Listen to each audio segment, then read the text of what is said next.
அன்பர்களே, காஞ்சிபுரம் ஸ்ரீ வரதராஜ பெருமாள் கோவிலின் நிறைவு பகுதியை இன்று நாம் பார்க்கிறோம். அந்நியர் படையெடுப்பின் போது காஞ்சி வரதராஜர், அதாவது உற்சவர், காஞ்சிக்கு அருகில் உள்ள வந்தவாசி செல்லும் பாதையில் 4 கிலோமீட்டர் தொலைவில் பாலாற்றங்கரையில் உள்ள செவிலிமேடு லக்ஷ்மி நரசிம்மர் கோவிலில் பாதுகாப்பாக வைக்கப்பெற்றார். 1 வருட காலம் செவிலிமேட்டிலேயே திருமஞ்சன மற்றும் உற்சவங்கள் நடைபெற்றது.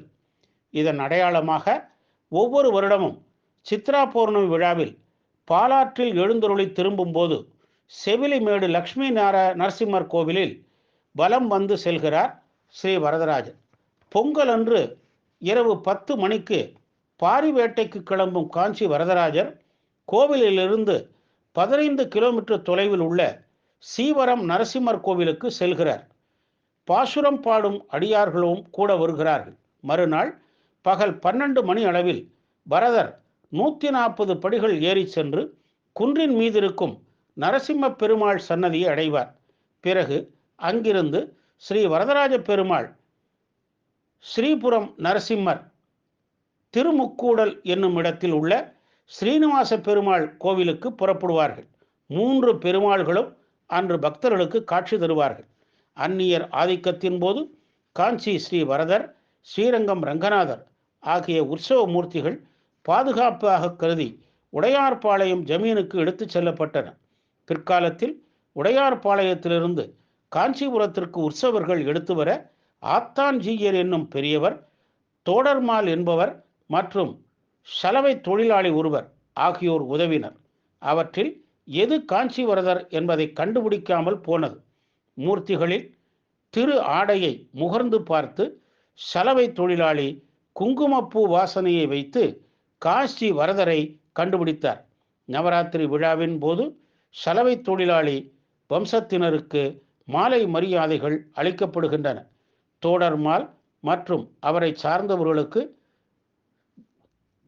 கிரகங்கள் ஏற்படுத்தப்பட்டு இன்றும் அவை காஞ்சி வரதராஜர் கோவிலில் பாதுகாக்கப்படுகின்றன. இப்படி வரதர் மீண்டும் காஞ்சிக்கு வந்தது பங்குனி உத்திரட்டாதி திருநாள், அதாவது 1710. இந்த நாளை உடையார்பாளையம் விழாவாக கொண்டாடப்படுகிறது. இவ்விழாவின் போது ஸ்ரீ வரதர் மாட வீதிகளில் புறப்பாடு செய்து சேவை சாதிக்கிறார். வைகாசி பிரம்மோற்சவத்தின் போது 3ஆம் நாள் சூரிய உதயத்தில் கோபுர வாயிலில் கருட வாகனத்தின் குடையின் கீழ் கம்பீரமாக சேவை சாதிப்பார் காஞ்சி வரதர். அப்போது சில நிமிட நேரம் குடையால் ஸ்ரீ வரதரை மறைத்து விடுவர். இது தோட்டாச்சாரியா சேவை எனப்படும். சோளிங்கர் வாழ்ந்தவர் தோட்டாச்சாரியார். இவர் ஆண்டுதோறும் வைகாசி கருட சேவைக்காக காஞ்சிக்கு வருவது வழக்கம். ஒரு ஆண்டு இவரால் காஞ்சிக்கு வர இயலவில்லை. சோளிங்கர் பிரம்மதீர்த்த குறையில் நின்றவாறே வரதரின் கருட சேவையை நினைத்து நெக்குருகினார். அங்கேயே அவருக்கு கருட சேவையை காட்டி வரதர் அருள் செய்தார். இவர் நினைவாக இன்றும் பகவானை குடையால் மறைக்கும் வழக்கம் உள்ளது. அதாவது பெருமாள் இங்கு மறைந்து சோளிங்கரையில் தோன்றுவதாக ஐதீகம். திருக்கச்சி நம்பிகள் இங்கு பெருமாளுக்கு ஆலவட்ட கைங்கரியம் செய்து வந்தார். பெருமாள் அவரிடம் நேரில் பேசி வந்தார். தம்முடைய கட்டளைகளை அவர் மூலமாகவே ஸ்ரீ ராமானுஜருக்கு தெரிவித்து வந்தார். சோழ மன்னர்களால்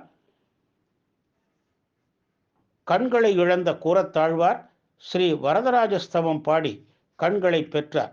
கருட சேவை கண்டு மகிழ்ந்தவர்களின் கவிராஜ காளமேகமும் ஒருவர். வாழ்க்கையில் ஐஸ்வர்யங்களை அளித்து கல்வி நலம் அளித்து குடும்பத்தில் மகிழ்ச்சி வெள்ளம் பொங்கிட அருள் செய்யும் காஞ்சிபுரம் ஸ்ரீ வரதராஜ பெருமாளையும் ஸ்ரீ பெருந்தேவி தாயாரையும் போற்றி வணங்கி நல்லருள் பெறுவோமாக. ஸ்ரீ தேவராஜாய மங்களம். ஓம் நமோ நாராயணாய்.